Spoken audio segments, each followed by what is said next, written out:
So here I am with my 2005 Jeep Grand Cherokee Limited.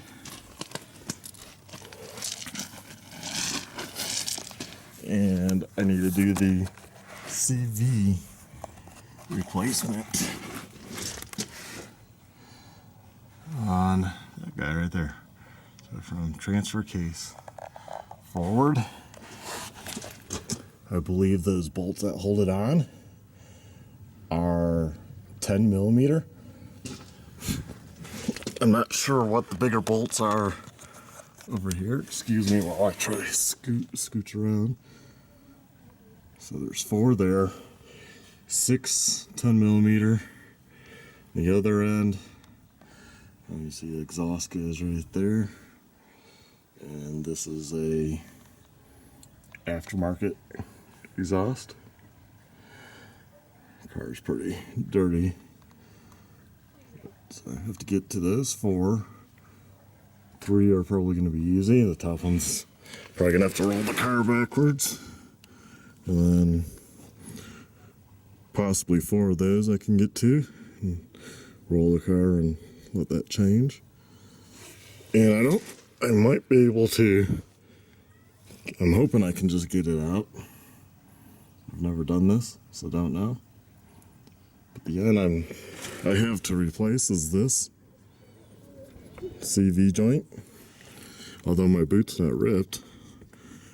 So it could be the U-joints are bad, which in that case then I'll have to run it up to a drive shaft repair place and I'll have them replace that tomorrow when they're open. So no big deal though if I have to do that. Okay, so we're back.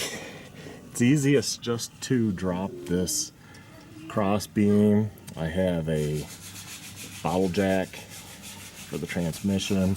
Just loosen up that side, you don't have to completely take it off. Take off the middle bolts, take off the end bolts, drop it down and pull the shaft right on out. The size for that was 16 mil. The 2 long bolts go on the outer end. The 2 shorter ones go right here. Those bolts, if you can see them laying amongst the mud, those are the ones that go in the middle for the transmission bracket. And there we have that. So that makes it the easiest. Don't fight with it. You're not going to get it out. Oh, I also dropped the skid plate for the transfer case. Easy enough. That is also 17 or 16 mil and I think 15 for the front. So it helps if you have a vise. Put the shaft into the vise. And mine has a pipe fitting down here. But you can look at the rubber boot and you can see mine is cracked. So that was good movement though. But the end I think that was vibrating is actually the U-joint. It's very notchy. So I'll take that in tomorrow. Get that fixed. And here's the part number off the shaft right there, if you need that. Don't know what the other numbers mean, and it's also green in color.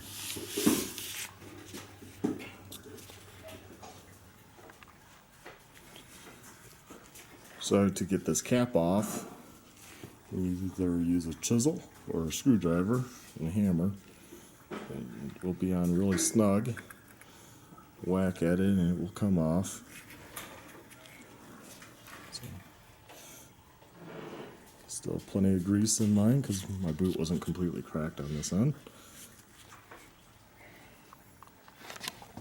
So next step is you remove that clip, and it helps if you have a set of these guys.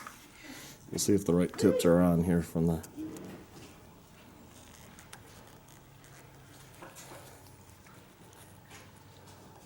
trying to hold the camera and do this at the same time is a little hard, challenging. There you go. Oh, have to put the camera down, but yeah, you just remove that clip, and then that unit will slide right on off. And I already removed the clamp on this side with a screwdriver. So this is what the spline looks like on this end of the shaft. Cleaned off the grease off it. Use some WD-40.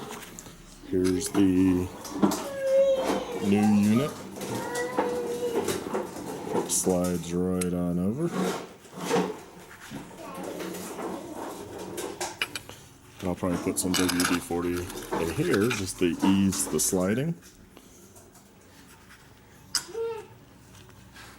Next part will be the gear, and then the gasket, and then the end cover. After I put the grease in, which they give you the grease too, the big tube of grease. So you see, I got the new CV joint on. Might have to kind of pound it in, and I used a 11/16 socket fit right over the shaft, and just beat it from this end. And slowly push it on. You want to do it up till the clamp will seat into the groove. That's, zoom in here, right there. Next up, I'll line up these holes. So turn it before you put on the boot clamp. And then I'll put the grease in here and button up the back of this.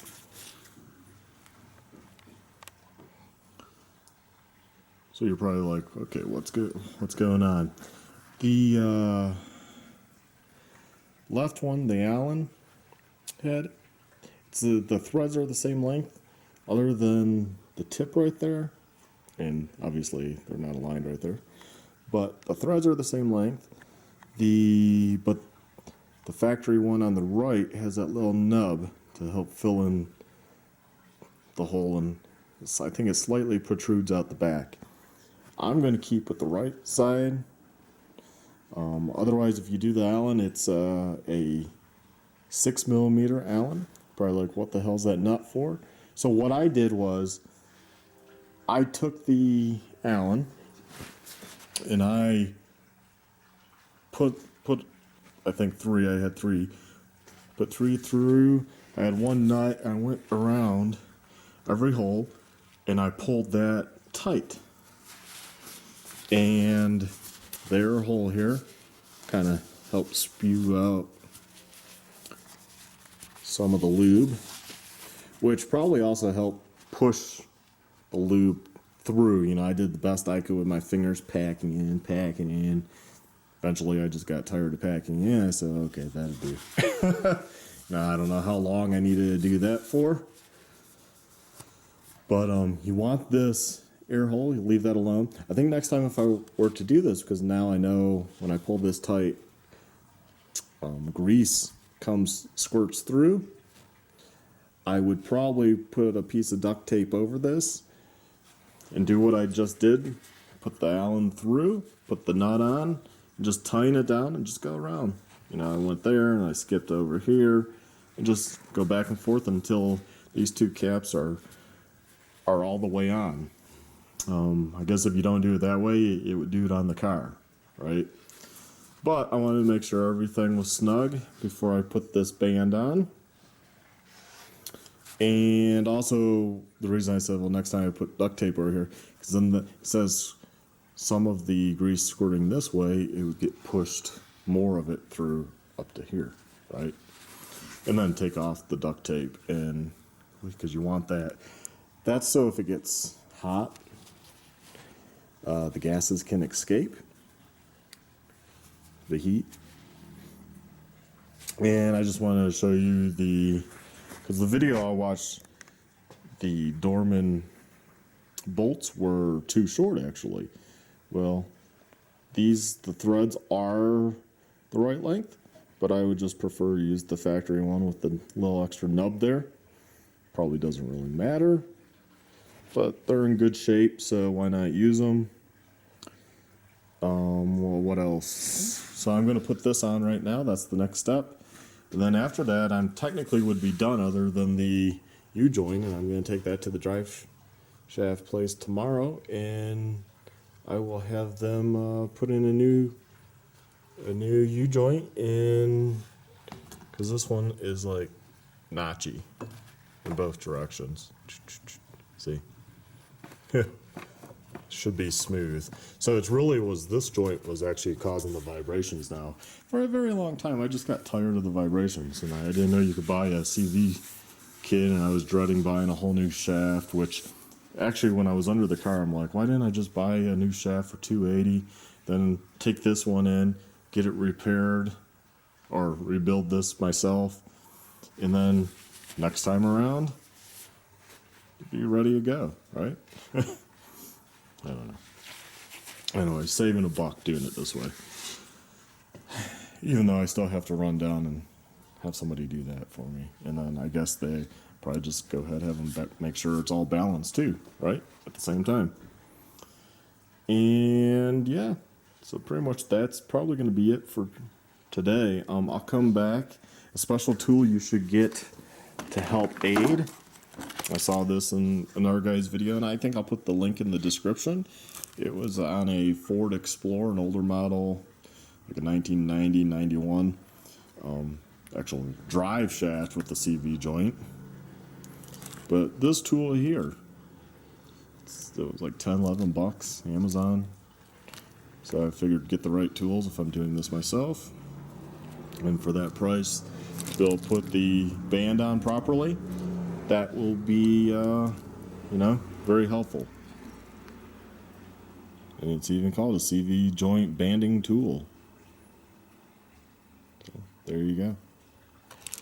And I guess when I come back, I'll show the new U-joint, show how freely that moves, and then basically putting it back on the car, how it came off. Unless there's really any complications, this might be almost it for the video. So, hey, thanks for watching. Please like, subscribe, and check out my other videos.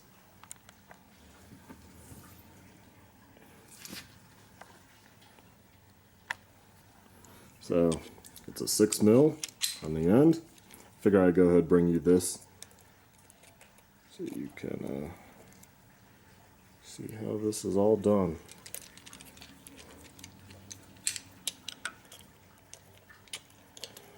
Bend that back flat, put it in there. Okay. So there's a slot on that side. Slide the metal through. Oops, wrong way. And it's going to pull it tight.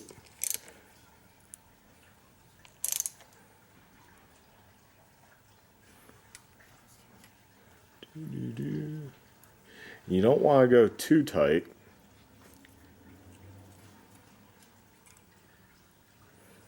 Because you could cut the rubber. So, but you do want it tight. And then when you think you have it to a point, bend it up and over.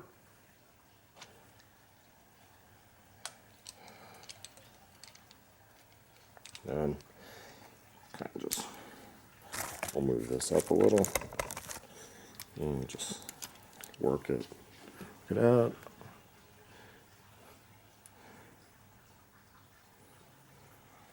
Pretty sure that seems tight enough.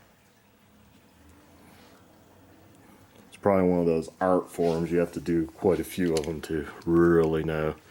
So then you go that way.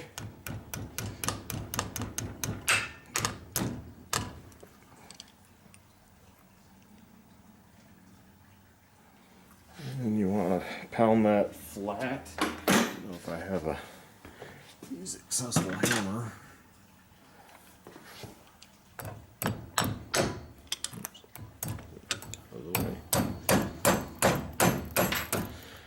So see, there you go like that. So that's going to lock it in there.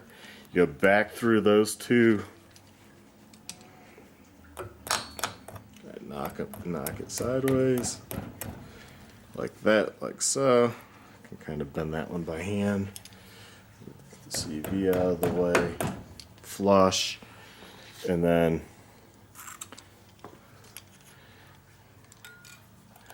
just come back over. Just gives it a little more reason not to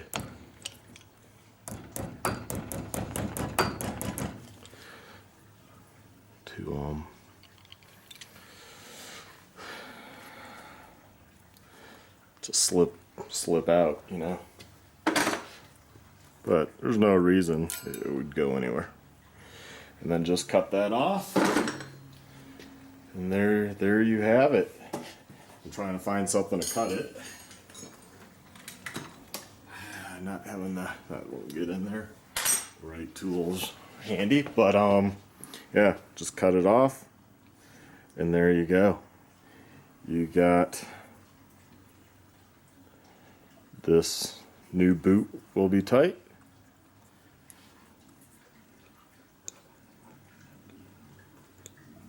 I'm hoping.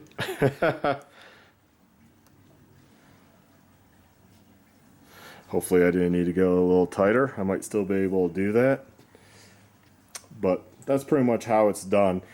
Like I said, it's probably kind of an art form to know how tight to do those. And this is my first one, so. Okay, thanks for watching. One thing I noticed after I got everything together, didn't really look at the beginning, is from the factory, these seem to be pressed in, and then these little divots, divots pushed in to hold the U-joint. Same on all sides. So, but this is steel, unlike the aluminum of the main drive shaft. So I'm hoping that a drive shaft place locally can do something. So I'm back with my propeller shaft on from my 2005 Jeep Grand Cherokee Limited with the NV245. I guess, is that the transmission or transfer case? So I took in this guy, which I had put on the CV joint, and they were able to, beat. I guess you can beat the this so it kind of turns within the housing to a different point that has free play. And actually, the place I went to in Colorado Springs is Driveline Service of Colorado Springs. There's their information right there. I just did a printout from their website to show you because it's obviously not in the computer room at the moment. And he was actually pretty much, I would highly recommend this shop because the guy, Charlie, I talked to was pretty much, hey, I can beat this over. It'll be fine. You can get through summer. Don't need to spend any money. I was like, look, I don't want to crawl under the vehicle again. How much to get one made. And so for $400, here I go. Get one made, crawl under once, and be done with it. So get a grease fitting here. Get a grease fitting right there, as you probably can see. And this is already pre-lubed. After they build it, they lube it up, they balance it, all that good stuff. And then there's a fitting here and here. And he said it might be kind of hard to get your Zerk fitting from your grease gun on here and where it's at. I don't know, I'll have to see when I get it on there. But you know what? Being rebuildable, let's say I can't get to one. It fries after, 20,000 miles. I just change the U-joint, Not a big deal. I can go get the parts. Now, really, this side is more easily exposed. So think I'll be able to get up in there. Now, if it was something like this on the other end, yeah, with the exhaust there, so that would be, probably wouldn't be getting to it. So I probably can get to that. And so what you do is you use 4 bolts. This is thinner than obviously that. So I'm going to have to shorten the bolts up. That's not going to be a big deal. In fact, I'll probably just thread them in and use the Dremel and cut off some excess. I think I can get up in there just fine behind. I'll double check back under the vehicle. I'll take a look and see, but pretty sure I can. So, does away with the CV style joint. They placed that part down here versus it being up here. I don't see that as being a problem. And okay, so to replace this, I think online you can find the factory for $280. Again, non-serviceable other than the CV joint end. He said the problem with this wasn't the fact that grinding this out was, and because I asked about, well, couldn't you just weld in the other one? He goes, and he showed me one. He goes, yeah, somebody did this to the Subaru one over here. And he goes, that's fine, no issues doing that. But the problem was he hasn't been able to find the right size to once you get these out to put back in. Now, I don't know if that's true or not. That's what this guy told me. He seemed pretty upfront, honest. I mean, heck, he basically didn't want to take my money because I had to ask about getting this guy made a few times. And, you know, I'd rather just do it right the first time than have a temporary fix. Now, if I was going to sell the vehicle, yeah, I guess a temporary fix, call it good, you know. Let the next person worry about for 6 months or even longer. It could last longer. Because, you know, what happens is you develop a wear spot. Well, it's a little rough right there. But it's not like notchy. I mean, it literally was notching before. So, you know, that technically could last a while. And he didn't say anything about my CVN, so I'm guessing I put that on correctly. And you know, he obviously knew I've read up on this stuff because we talked and had a few laughs about some of the stuff I saw online and what people were doing, mainly the main drive shaft, but, you know, there hasn't been really write-ups about the propeller shaft. So here's a place. So if my local place can do this and you're in Georgia, Florida, wherever, your drive line or drive shaft specialty place should be able to build you one.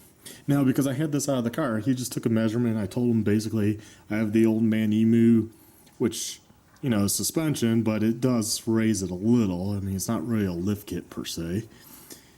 And I was like, but, you know, I don't plan to go high or anything. He's okay. So he just took a measurement of that and said, okay, that's a standard. That's standard for the Jeep, okay. I mean, he knew what he was talking about, knew what he was doing, and they got this done real quick. I dropped first thing in the morning around, I don't know, 9:20, and I think they called me around 10:40. Hey, it's done. Oh my God, you know, I was expecting noon. I would have probably hung out downtown a little longer, but hey, it was done, went down there, picked it up, paid.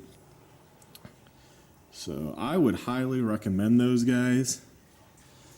And yeah, so I'm going to go ahead and put this on. And because this is completely different than the factory that I showed taking off, I will show this installed once it's in. Pretty much installing is going to be the reverse of taking out the factory one. If there's some weird issue, you know, I'll show it, but otherwise I'll show it installed. And I'll have to trim those bolts, but not a big deal. So that is it. So I'm back with the 2005 Jeep Grand Cherokee. I got the propeller shaft installed. So put that back up. put the bolts back in for the transmission in the middle. Right there. 4 of them. Tighten those guys back up. Tighten these ones back up. You can see the new shaft mounts in like that, like so. Use those 4 bolts. Let's see if I can, there we go. So as you see, it goes right into the plate that's already there. Easy enough. And then this way, here, let me swing around.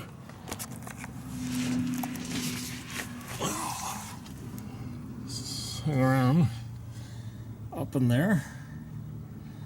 Now mounting that's kind of hard. I kind of went the wrong way about it. So best thing to do is jack up the front, get one tire off, put a jack stand under, you know, so don't fall on you.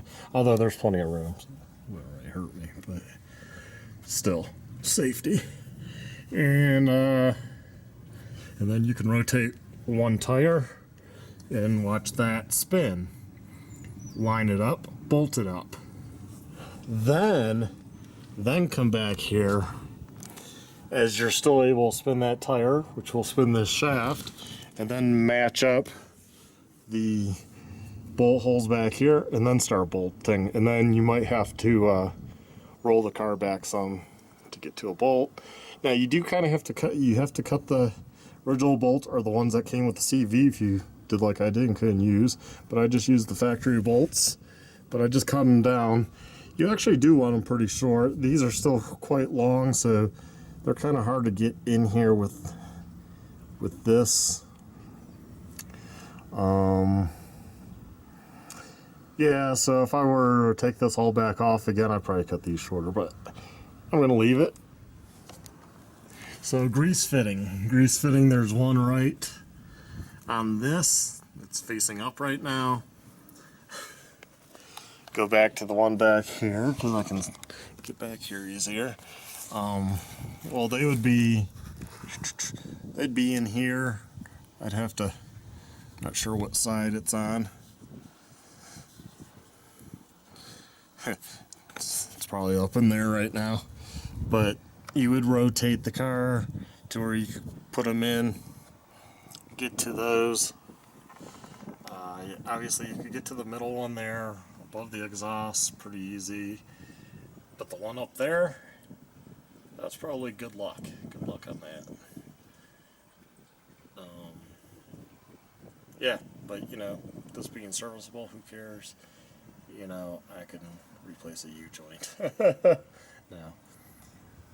So there we have it. So now I got an aftermarket propeller shaft. I still have to put on the skid plate here, which is easy enough. You can see my aftermarket drive shaft doing really good. See the oil because I keep it lubed. And mine stays lubed for a lot longer than 3,000 miles, I found. Or anytime I go put them in, I see it squirt out right away. So kind of let it go a little longer. And that's really it. So, hey, thanks for watching. I hope this helps somebody else out, because I sure wish there was a video telling me that propeller shaft was not serviceable, just like the drive shaft. So, thanks for watching. Please like, subscribe, and check out my other videos.